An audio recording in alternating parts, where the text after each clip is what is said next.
Olá, amados. Quero saudá-los com a graça e a paz do Senhor Jesus. Amém. Na meditação desta noite, eu quero falar sobre o efeito desastroso da idolatria na nossa vida, na vida de um país, na vida de uma cidade e na vida da igreja. O capítulo 14 de Ezequiel, versículo 13 até o versículo 19. E eu vou ler na Bíblia na linguagem de hoje, que diz assim: Homem mortal, se uma nação pecar e for infiel a mim, eu levantarei a mão contra ela e destruirei os seus depósitos de alimentos. Farei com que haja fome para matar gente e animais. Mesmo que Noé, Daniel e Jó estivessem vivendo ali, a honestidade desses 3 homens salvaria apenas a vida deles. Eu, o Senhor Deus, falei. Se eu mandar animais ferozes para matar as pessoas e por causa deles a terra ficar tão perigosa que ninguém possa viver nela, mesmo que esses 3 homens estivessem vivendo ali, juro pela minha vida, diz o Senhor Deus, eles não seriam capazes de salvar nem os seus próprios filhos. Eles salvariam somente a sua própria vida e a terra viraria um deserto. Se eu mandar a este país guerra e armas destruidoras para acabar com pessoas e animais, mesmo que esses 3 homens estivessem vivendo ali, juro pela minha vida, diz o Senhor Deus, eles não seriam capazes de salvar nem os seus próprios filhos, mas apenas a sua vida.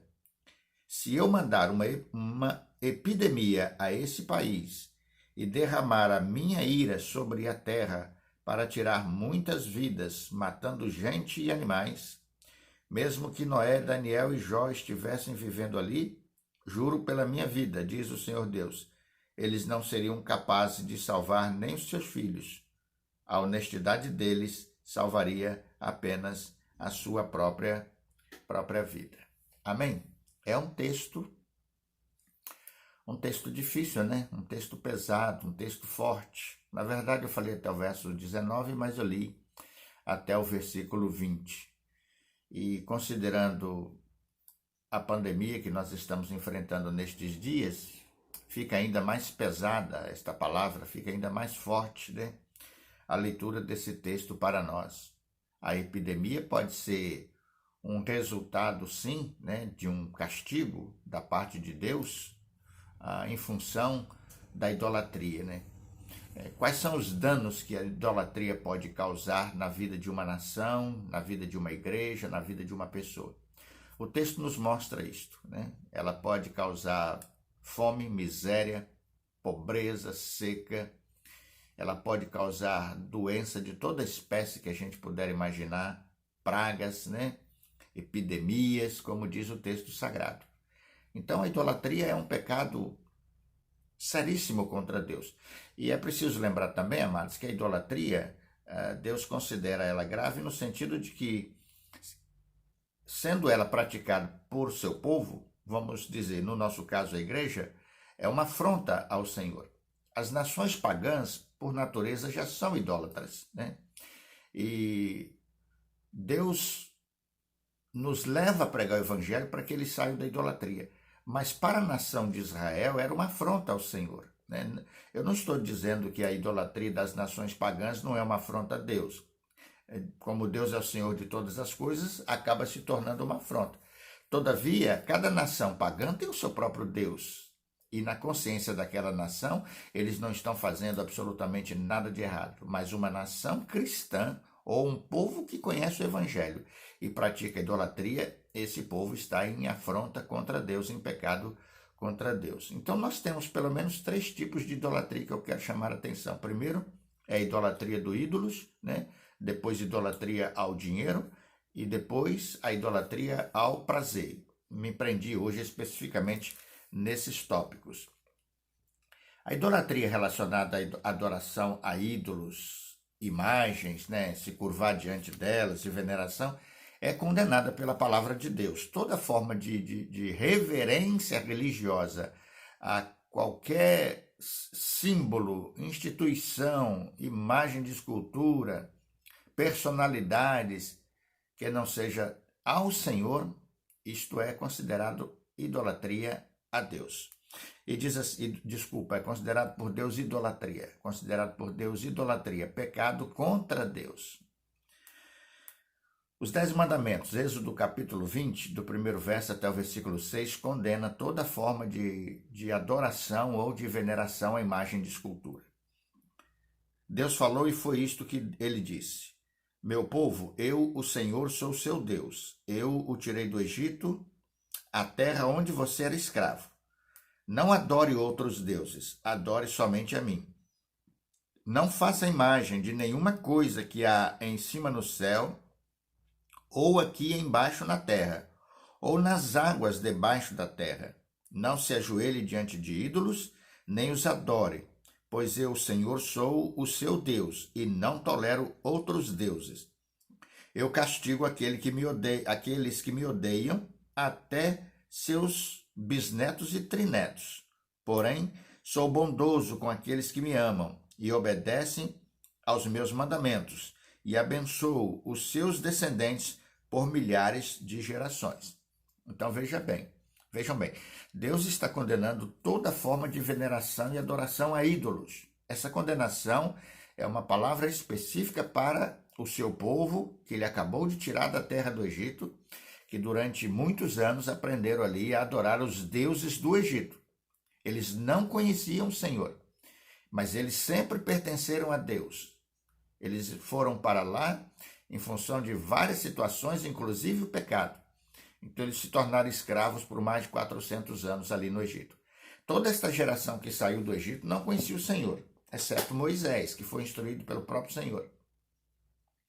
E Deus deu a Moisés o mandamento de instruir o povo na sua palavra. E um dos mandamentos é que eles não deveriam mais, a partir daquele momento, adorar a nenhuma outra divindade que não fosse o Senhor. Então, toda forma de adoração a imagens de escultura, seja de que natureza for, tanto do céu, da terra, do mar, das profundezas do mar, natureza, tudo isso não é permitido ao povo que pertence ao Senhor, porque Deus é o seu Deus. Então, eles não devem ter outros deuses. Isso é considerado idolatria, adoração à imagem de escultura.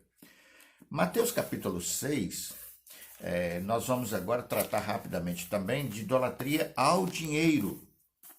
O dinheiro tem se tornado um Deus para muita gente, principalmente para os religiosos do tempo do Evangelho da Prosperidade. Não há pecado em ter dinheiro, em ganhar dinheiro e trabalhar e ganhar dinheiro honestamente. E não há pecado nem em ser rico. Mas se você troca o cristianismo, troca o Senhor, a adoração a Deus, o serviço cristão, por dinheiro, pelo dinheiro, então ele se transformou em ídolo para você. Então isso se torna também idolatria e pecado. Verso 24 de Mateus capítulo 6, disse Jesus: um escravo não pode servir a 2 donos ao mesmo tempo, pois vai rejeitar um e preferir o outro. Ou será fiel a um e desprezará o outro. Vocês não podem servir a Deus e também servir ao dinheiro. Na versão convencional, usa-se o termo mamon, né? Que seria uma divindade da riqueza, mamon. Então, aqueles que amam o dinheiro e por amar ao dinheiro acima da sua adoração e do seu serviço a Deus, então eles estão adorando o dinheiro. Então o dinheiro se torna objeto de idolatria das pessoas. Esse mesmo texto é repetido por Lucas no capítulo 16, versículo 13, da mesma maneira que está ali. E na versão convencional o termo dá o sentido de iniquidade, dinheiro iníquo, né?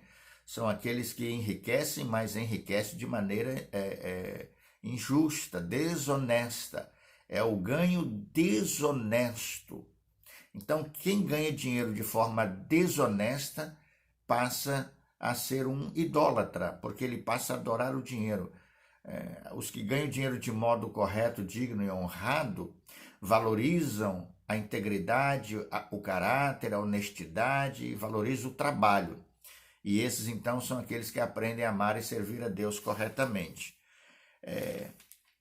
1 Timóteo, capítulo 6, verso 10, também Bíblia na linguagem de hoje, diz assim: pois o amor ao dinheiro é uma fonte de todos os tipos de males, e algumas pessoas, por quererem tanto ter dinheiro, se desviaram da fé e encheram a sua vida de sofrimento. O amor ao dinheiro.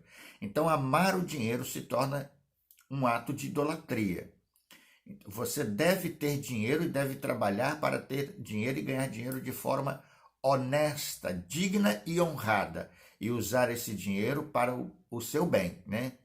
Para o bem. Mas quem ama o dinheiro despreza o Senhor, abandona o Senhor. Vocês querem um exemplo? Certo jovem lá no capítulo 18 de Lucas, né? Capítulo 18 de Lucas, a partir do versículo 18 até o versículo 24, Jesus conta essa história desse rapaz. Olha, certo líder judeu perguntou a Jesus: bom mestre, o que devo fazer para conseguir a vida eterna? Jesus respondeu: por que você me chama de bom? Só Deus é bom e mais ninguém. Você conhece os mandamentos? Não cometa adultério, não mate, não roube, não dê falso testemunho contra ninguém, e respeite o seu pai e a sua mãe. O homem respondeu: desde criança eu tenho obedecido a todos esses mandamentos. Quando Jesus ouviu isso, disse: falta mais uma coisa para você fazer. Venda tudo o que você tem e dê o dinheiro aos pobres, e assim você terá riquezas no céu. Depois venha e me siga. Quando o homem ouviu isso, ficou muito triste, pois era riquíssimo. Vendo a tristeza dele, Jesus disse: como é difícil os ricos entrarem no reino de Deus. Então vejam aí, o amor ao dinheiro fez aquele moço rejeitar a pessoa de Jesus, a sua amizade, né? O perdão, porque ele foi procurar Jesus com a seguinte pergunta: o que é que eu preciso fazer para ser salvo? E Jesus mostrou para ele que ele precisava deixar de amar o dinheiro. Havia muitas coisas boas, úteis, que aquele moço praticava. Jesus não condenou as boas obras daquele rapaz de jeito nenhum, e a obediência aos mandamentos, não. Mas havia uma coisa que ele amava mais do que a própria vida, mais do que a própria alma. Era o seu dinheiro, eram os seus bens. E por ter muito dinheiro, ele não quis mais a salvação que ele foi buscar em Cristo Jesus. Isto é idolatria. Se o dinheiro que você tem te afasta do Evangelho, te afasta de Deus e te afasta dos compromissos de uma fé genuína, então ele é o seu Deus. O dinheiro se tornou seu Deus. E por último, é o prazer. A idolatria do prazer. Em Gálatas, capítulo 5, versículo 19, né? Versículo 19, versículos 19 a 21. E aqui é o hedonismo, é o prazer pecaminoso. Há muitos prazeres santos na vida, mas aqui estamos nos referindo exclusivamente ao prazer mundano, ao prazer pecaminoso. E diz assim o capítulo 5, a partir do versículo 19 de Gálatas, né? Bíblia na linguagem de hoje. As coisas que a natureza humana produz são bem conhecidas. Elas são a imoralidade sexual, a impureza e as ações indecentes. Pecados todos voltados para o sexo.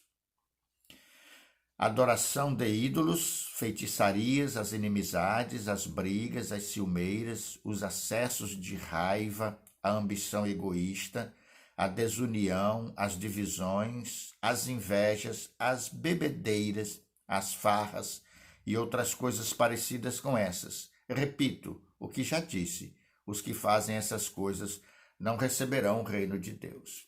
Então aqui esse prazer pecaminoso da carne, da luxúria, da glutonaria, da bebedeira e do caminho falso da religião, né? O caminho falso da fé, e que dá tanto prazer aos indivíduos, Isto é idolatria. E os idólatras, a Bíblia diz que eles não terão parte no reino dos céus. É uma forma de idolatria que precisa ser combatida. Muitos evangélicos, em nome da modernidade, têm vivido este prazer pecaminoso. Muitos cristãos, em nome da modernidade, têm vivido no pecado da carnalidade, em detrimento aos mandamentos do Senhor Jesus. Isto é idolatria. Isto deve ser combatido. Também deve-se incluir aqui no prazer o divertimento, em detrimento à pessoa de Deus, à adoração que lhe é devida. Os prazeres, que são coisas tão simples, os divertimentos, né? Gastasse horas num shopping, por exemplo, gastasse horas na internet, num bate-papo, gastasse horas diante de uma televisão para ver uma novela, assistir um jogo de futebol, ver um filme, isso se torna pecado e se torna idolatria quando você abandona o seu dever de estudar a palavra, de orar, de evangelizar, de dar bom testemunho, de estar no culto, louvando a Deus, adorando ao Senhor. Você deixa de fazer as coisas espirituais, deixa de fazer o serviço cristão, você deixa de participar das atividades de cultos da sua igreja para o shopping, cinema, teatro, futebol, novela e etc. Então, o prazer, ele também é uma fonte de idolatria, ele se torna um Deus no lugar do Senhor na vida daqueles que só vivem em função dele. Como mudar esta situação? O que fazer? Nós temos em 2 Crônicas um chamado de Deus, né? Que diz assim, capítulo 14, 2 Crônicas 7, verso 14 e o versículo 15, texto por demais conhecido dos irmãos. Então, se o meu povo que pertence a mim se arrepender, abandonar os seus pecados e orar a mim, eu os ouvirei do céu, perdoarei seus pecados e farei o país progredir de novo. Escutarei com atenção as orações que forem feitas neste tempo. O que nós devemos fazer? O texto diz que nós devemos nos arrepender da nossa idolatria. Devemos nos arrepender de todo tipo de idolatria. E nós devemos voltar para Deus, arrependidos, né? Então, se o meu povo que pertence somente a mim se arrepender, abandonar os seus pecados e orar a mim, eu ouvirei do céu, perdoarei seus pecados e farei o país prosperar de novo.